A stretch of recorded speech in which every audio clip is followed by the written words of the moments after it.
प्रतिशत का बहुत ही शानदार और बहुत महत्वपूर्ण प्रश्न। तो जो हमारा क्वेश्चन दिया गया है, दो संख्याएं x तथा y किसी तीसरी संख्या से क्रमशः 20% तथा 50% अधिक है। तो ई बोला है क्वेश्चन में कि x y के कितने प्रतिशत के बराबर है। अब यह क्वेश्चन में है टोटल भैया 3 संख्या। 3 संख्या कैसे? क्योंकि यही तो बोला है कि दो संख्याएं x तथा y किसी तीसरी संख्या से। अब जब यह हमें भैया 3 संख्या है और पहली संख्या x और दूसरी संख्या y है, तो वैसे लिख देते हैं x y। अब तीसरी संख्या को z मान लेते हैं। कहा कि x के बाद y के बाद भैया z। अब z का मान लेते हैं। अब यही बोला है किसी तीसरी संख्या से क्रमशः 20% तथा 50% अधिक है।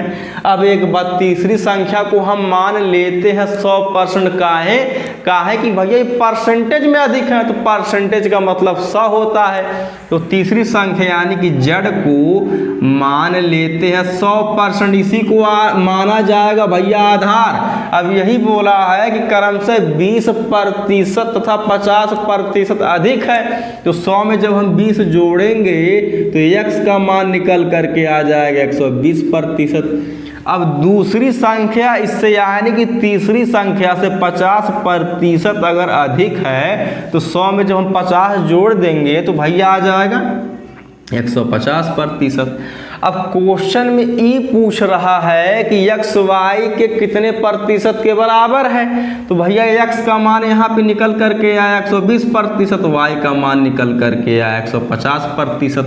अब x का मान भैया 120 है।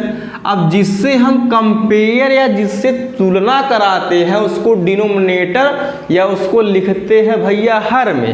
अर्थात y से तुलना करा रहा और y का मान है भैया 150 अर्थात बटे 150।